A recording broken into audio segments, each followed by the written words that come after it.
this amazing event. And everybody on the team, please say everybody, so I'm so delighted to be here. The first thing I wanted to talk about is the ladies that you see around the room. I started Lady Jane Branding so that I could help entrepreneurs understand how to brand their companies and then how to maintain a consistent brand identity. And one of the tools that I built to help entrepreneurs uses archetypes. And archetypes are universal characters that reside in our collective unconscious. Elise was mentioning a number of them earlier: mother, teacher. And I've created 16 of these archetypes that we can use in cannabis branding. So first of all, imagine a movie. You would recognize a hero, an outlaw, a lover. Those are archetypes, and we use those in storytelling. The ones that I created for cannabis, you'll see an explorer, a doctor, a scientist, a stoner, a magician, a healer. And I turned that into a multiple choice quiz to make it easy for you to understand which archetype your brand is. And then you use those universal characteristics in your marketing and advertising, and that builds a connection with your customers. It helps build trust because they understand you and they understand what your brand is all about. Now, I want to talk about the power of archetypes because it goes beyond branding. I mentioned that they reside in our collective unconscious. So there are many, many archetypes beyond the 16 that I created. I actually have a deck of archetype cards that I use for inspiration.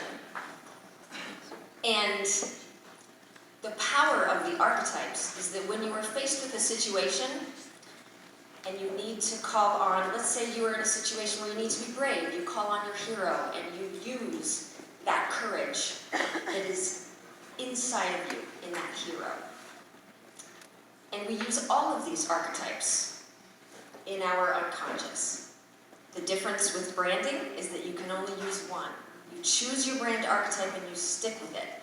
Because otherwise your brand is going to be schizophrenic and people won't understand you.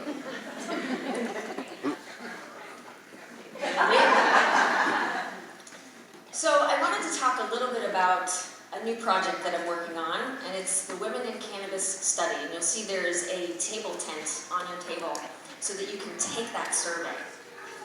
But this survey, this study, is meant to understand professional women's experiences working in the cannabis industry. What I realized is that I'm hearing stories on Facebook, on LinkedIn, on Instagram, of women talking about what it's like to work in cannabis.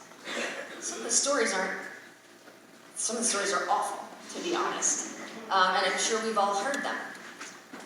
I also saw a lot of women writing articles about the plight of women in cannabis, working in cannabis, and they were using statistics that I found were not comprehensive and a little bit dated.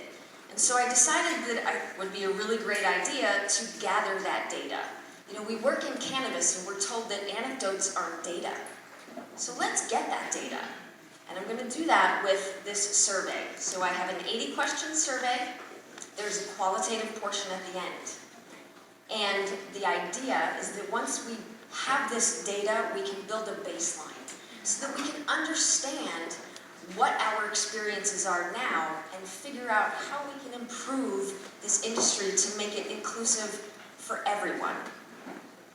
And when we're talking about archetypes, I brought my cards. So for this study, the roles that I am going to be playing are that of a seeker, a detective, a scribe, and a storyteller.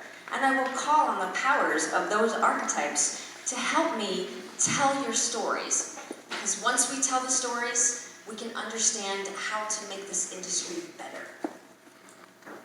Now, we've already launched the survey. About 100 people have already taken it. So we were beta testing and it is ready and live for you now.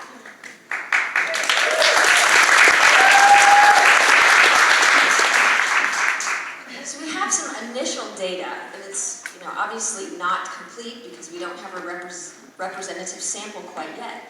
But one thing that struck me was that 50% of women have said that they've experienced bullying or a lack of support from other women in the industry. And we need to stop that shit right now.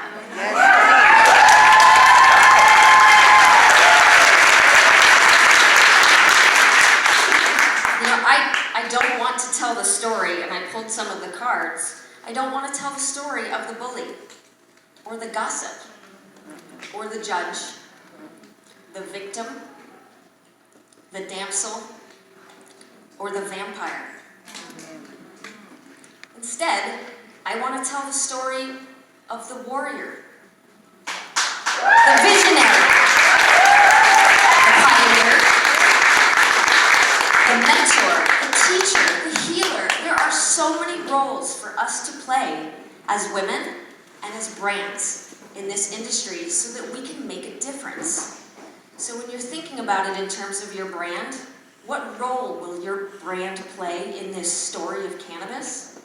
And when you're thinking about yourself, what role will you play in making this a better and more inclusive industry for everyone? So I would encourage you to please take the survey. It takes about 20 minutes of your time. It's an investment. But we're looking for at least 1,000 women to take this survey. We have 100. There's, 300 women in this room. If we all take it, and then have 3 friends take it, we've met the goal. So please do that. I will also mention that I'm self-funding this study because I think it's important.